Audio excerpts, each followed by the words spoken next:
5 state के result को लेकर ईरान के लगातार रिएक्शन आ रहे हैं। अब बसपा सुप्रीमो मायावती ने भी नतीजों को लेकर बयान दिया है। उनका कहना है कि ये रिजल्ट गले से उतरने वाले नहीं हैं। उन्होंने बीएसपी कारकुनान से लोकसभा इलेक्शन की तैयारियों में जुटने की अपील की। रिपोर्ट देखिए।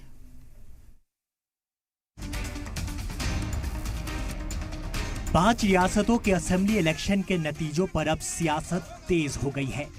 4 रियासतों में हुए असेंबली इलेक्शन में बसपा ने भी ताल ठोका था, लेकिन इसमें बीएसपी की अब तक की सबसे खराब परफॉर्मेंस रही। इन रियासतों में बीएसपी को करारी हार का सामना करना पड़ा। इसके बाद बसपा सुप्रीमो ने सोशल मीडिया एक्स पर पोस्ट करके अपना रिएक्शन दिया।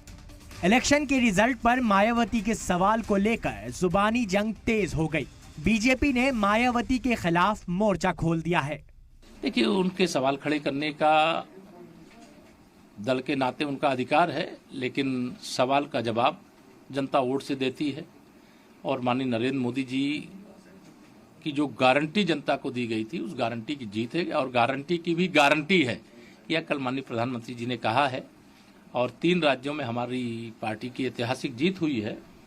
और इस हैट्रिक के साथ जो तीसरा लोकसभा चुनाव माननीय प्रधानमंत्री जी की अगुवाई में हम लोग लड़ने जा रहे हैं, लोकसभा में भी जोरदार हैट्रिक लगाएंगे। निश्चित बहुजन समाज पार्टी ने 2007 से 2012 तक बहुमत की सरकार चलाई है। एक वक्त में 39 सांसद थे पार्लियामेंट में, राज्यसभा और लोकसभा में। कई प्रदेशों में पार्टी अपोजिशन पार्टी में भी रही है। उसके बाद वो पार्टी आज उत्तर प्रदेश जैसे प्रदेश में अपने अस्तित्व के साथ जूझ रही है। मायावती ने इलेक्शन के रिजल्ट की जमीनी रिपोर्ट तैयार कर लोकसभा इलेक्शन की नए सिरे से तैयारी करने को लेकर बैठक बुलाई है।